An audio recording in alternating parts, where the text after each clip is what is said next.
The frigid Atlanta night clung to a deserted alley, a forgotten corner near a crumbling apartment block. A faint, reedy cry, barely more than a whimper, pierced the silence from a rusty trash bin. Inside, nestled amidst filth, lay a tiny, bruised baby, her skin already cold, a raw scar marring one cheek. A few shadowy figures hurried past, their gazes flicking towards the sound, then away. One muttered, "Just another trash baby, ugly thing," while another sighed, "Poor soul, but what can anyone do?" Indifference hung heavy in the air, a chilling blanket over the innocent, vulnerable life. No one stopped, no one looked back, but not everyone could walk away.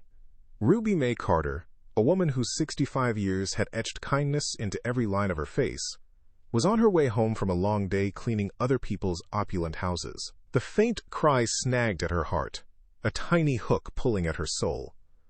Her worn hands, usually steady as she polished silver, trembled as she approached the bin. A wave of shock and horror washed over her as she pulled back the filthy, threadbare blanket. There, a frail, bruised infant shivered, barely clinging to life. Ruby Mae's breath hitched. "Oh, Lord, have mercy," she whispered, tears stinging her eyes. Who would do this? A dawning resolve hardened in her gaze. Ruby Mae's eyes scanned the desolate alley, a silent plea for someone, anyone, to claim this precious, discarded life. But the shadows offered no answers, only silence. No one came. With a fierce, protective love swelling in her chest, she gently, carefully, lifted the cold, shaking baby. The infant was so small, so fragile. Ruby Mae pulled off her own old but clean wool coat, wrapping the baby snugly within its warmth. She saw not the scars, not the grime, but only a fragile, innocent life. "You're safe now," she whispered, her voice thick with emotion. "You hear me? You're safe." Clutching the baby tightly to her chest, Ruby Mae hurried through the moonlit streets of Atlanta. The cold nipped at her, but she barely noticed, her focus entirely on shielding the tiny bundle in her arms. Each step was a silent promise. She reached her own old, crumbling apartment building, its facade weary with age, its squeaky stairs groaning under her tired weight.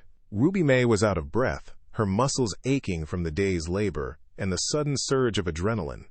But her determination burned bright. This humble, worn place, so different from the mansions she cleaned, would become a sanctuary. Inside her small, warm apartment, Ruby Mae gently warmed a bottle of milk, cradling the baby as she fed her. The night stretched on, filled with the soft creak of her rocking chair and the quiet hum of gospel songs. She whispered prayers for this child, for herself, for the strength to do what was right. Ruby Mae knew, deep in her soul, that this baby was hers now. She would raise her, nurture her, love her fiercely. Looking down at the peaceful face, she found a name that resonated with her spirit. "You're not trash, child. You're treasure. You just wait and see. You are Amara, my eternal one." A profound love settled over them, a bond forged in the quiet hope of that first night. Years tumbled by in Ruby Mae's small apartment, a haven bursting with love, even if it lacked material wealth. Amara, though cherished, could not escape the world's harsh gaze. At school, the scars on her face, the faint, discolored marks that were a cruel legacy of her abandonment, became targets. "Trash, baby," some children would sneer, their voices sharp as shards of glass. "Ugly face," others would echo, pointing and laughing. Amara, her small heart aching with shame and confusion, would often run home, tears streaming down her face, the cruel words stinging far more than any physical blow. She longed to understand why the world saw her as less, when Ruby Mae saw only treasure. One particularly brutal afternoon, Amara burst through the apartment door, her uniform torn, eyes swollen from unshed tears. She collapsed into Ruby Mae's lap, sobbing uncontrollably. "Mama, Ruby Mae, why they so mean?" she choked out, her voice barely a whisper. Ruby Mae's heart ached with a familiar, fierce pain. She held Amara close, stroking her hair. "Baby," she whispered, her voice a balm, Don't you let them words stick. You are not what they say. You are who God made you to be, and you are mine. You hear me? Mine. In Ruby Mae's embrace, the world's cruelty faded, replaced by the warmth of undeniable, chosen love. Amara grew into a thoughtful young woman, her resilience forged in the fires of childhood taunts. She worked part-time, diligently helping Ruby Mae clean houses, scrubbing floors and polishing surfaces, often in the grand homes of Atlanta's elite. Amara's dream burned bright, to become a nurse, to heal and protect, just as Ruby Mae had protected her. But as Amara's aspirations soared, Ruby Mae's own strength began to wane. Years of hard labor had taken their toll, her movements slower, her breath often catching. One evening, watching Ruby Mae struggle with a heavy laundry basket, Amara whispered, "Mama Ruby Mae, I'll take care of you one day. You'll never have to scrub another floor again." Ruby Mae, her eyes soft with affection, simply replied, "Just keep being who you are, baby girl. That's enough for me." Years later, the scent of lemon polish hung heavy in the opulent Buckhead mansion, a stark contrast to Ruby Mae Carter's modest home. Amara, now a young woman, meticulously polished a silver candelabra, helping her mama Ruby Mae.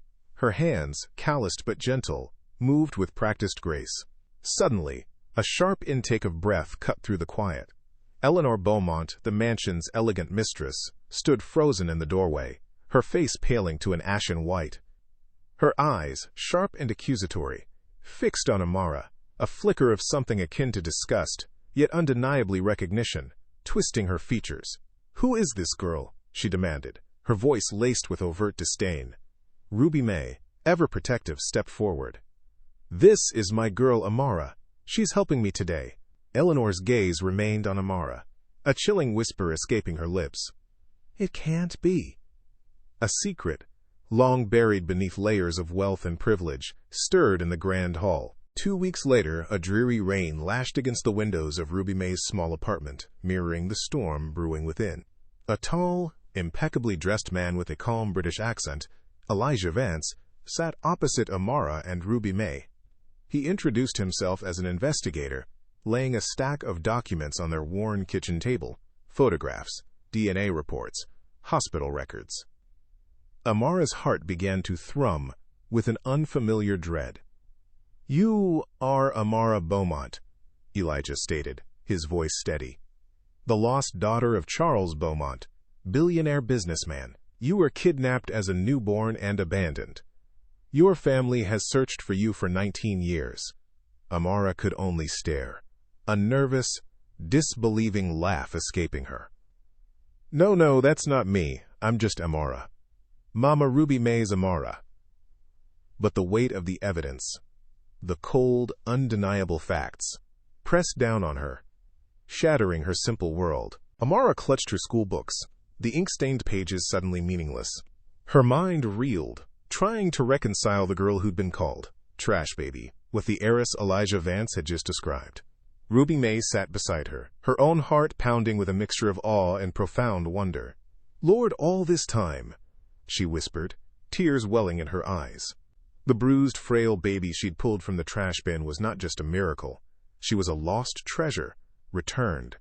Amara looked at her, seeing the love that had defined her life, and a new determination flickered in her eyes. This changed everything. Not just for her, Amara realized, but for them. A purpose, grander than she could have imagined, began to take root. The revelation of Amara's identity ignited a storm, not of simple reunion, but of calculated reclamation. Days bled into weeks, marked by the arrival of lavish gifts to Ruby Mae's humble apartment. Designer clothes, expensive electronics, all symbols of a life Amara had never known. Charles and Eleanor Beaumont, her biological parents, demanded her return, framing their offers of luxury as making up for lost time. Yet, their words dripped with thinly veiled disdain for Ruby Mae's home, for the life Amara had actually lived. "Darling," Eleanor had cooed over the phone, her voice refined but sharp. "This squalor isn't for you. We can give you the life you deserve." Amara's heart ached, torn between the overwhelming loyalty she felt for the woman who saved her and the dazzling allure of a world she now technically belonged to. She saw the quiet hurt in Ruby Mae's eyes, the way her shoulders slumped when the Beaumonts subtly, and not so subtly, suggested she had stolen Amara's rightful life. One night, as Ruby Mae dozed in her armchair, Amara whispered, "They don't understand. Everything I am is because of you. But now, I can do more than just be grateful." A new, steely resolve began to form within her, a strategy for power, not just survival. The Beaumonts, impatient with their calculated charm, escalated their tactics. One tense afternoon, their gleaming black sedan pulled up outside Ruby Mae's worn apartment building, a stark contrast to the peeling paint and rusty fire escapes. Charles and Eleanor, impeccably dressed and radiating an aura of entitled power, emerged to confront Amara and Ruby Mae. Charles's voice, deep and commanding, cut through the quiet street. "You, old woman," he sneered, pointing a dismissive finger at Ruby Mae. "You stole our daughter! Take this money," he gestured to a thick envelope, "and disappear, or face the full wrath of the Beaumont name." Ruby Mae stood silent, her face a mask of quiet dignity, but Amara felt a surge of protective fury. Her biological parent saw only a maid, a thief, not a mother.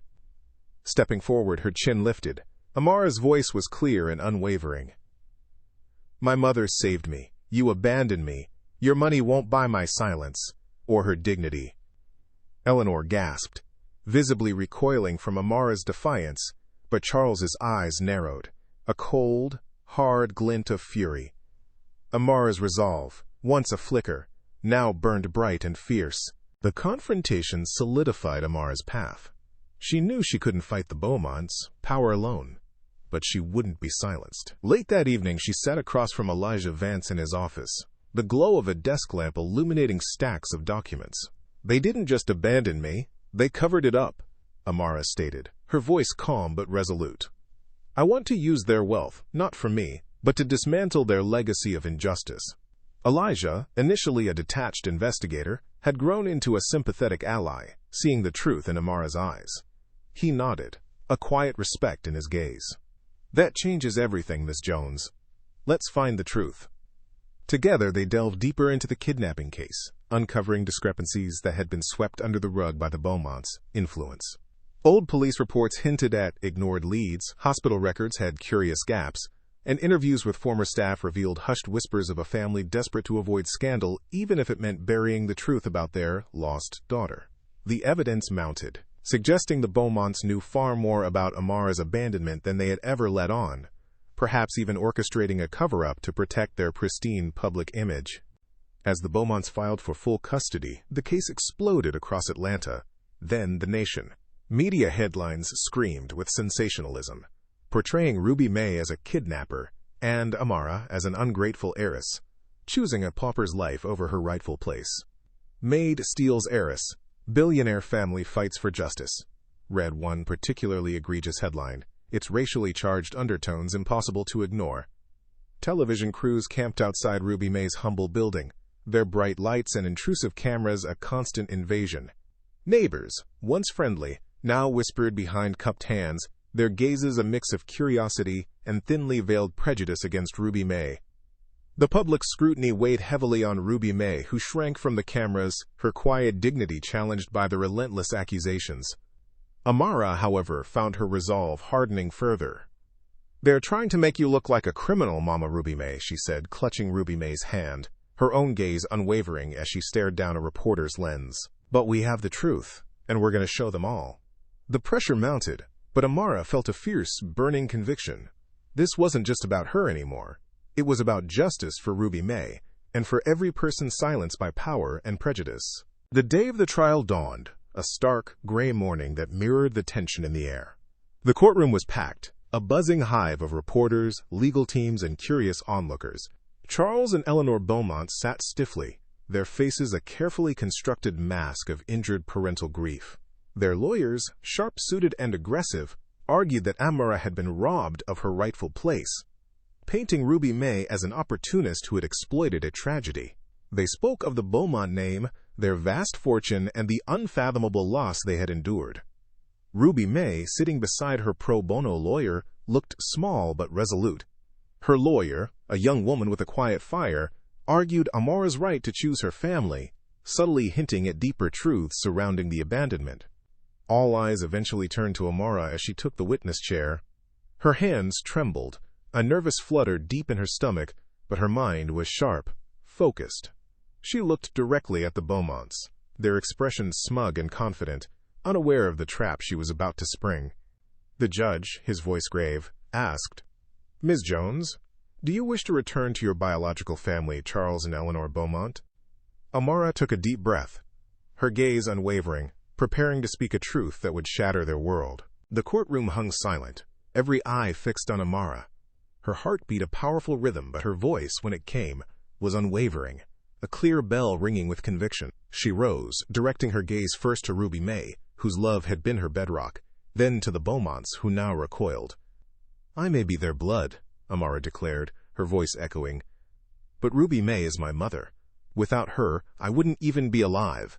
And I choose to accept this inheritance, not for them, but to ensure no other child suffers the injustice I did at their hands."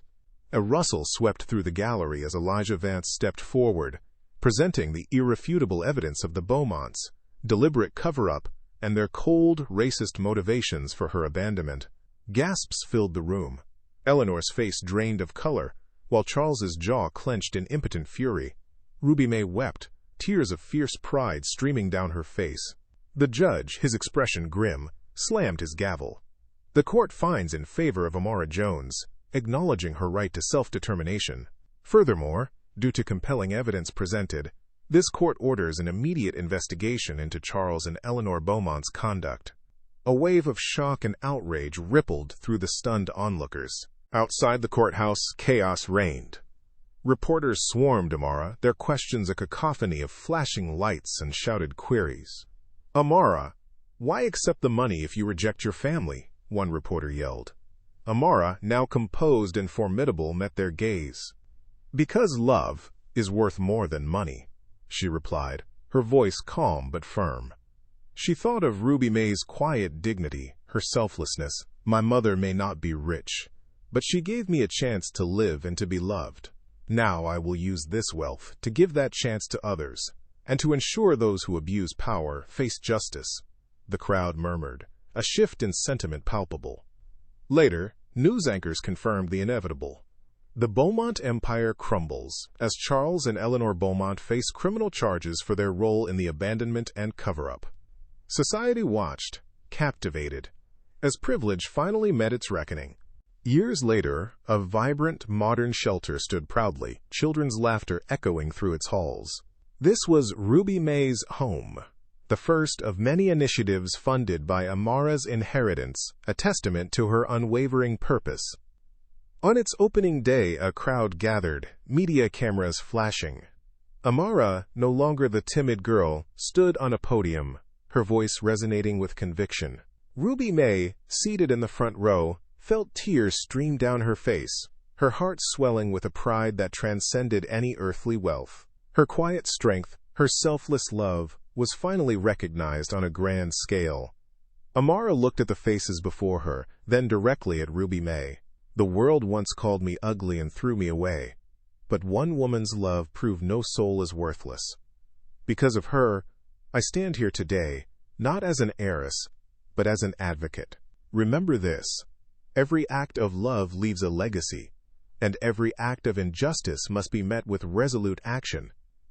She saw Ruby Mae's beaming, tear-filled eyes and knew her true legacy had begun.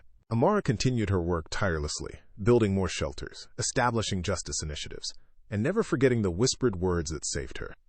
Often she would lean down to a frightened child, scarred by abandonment, and whisper, "You're safe now. You hear me? You're safe." The story of Amara and Ruby Mae spread globally, inspiring countless souls. It taught that true beauty is not in the face. True value is not in the bank. It is in love that sacrifices, heals, and sees treasure where others see trash.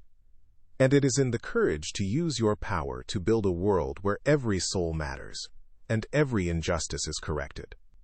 Amara, the heiress who chose love, ensured that Ruby Mae's quiet kindness would forever echo through a more just world.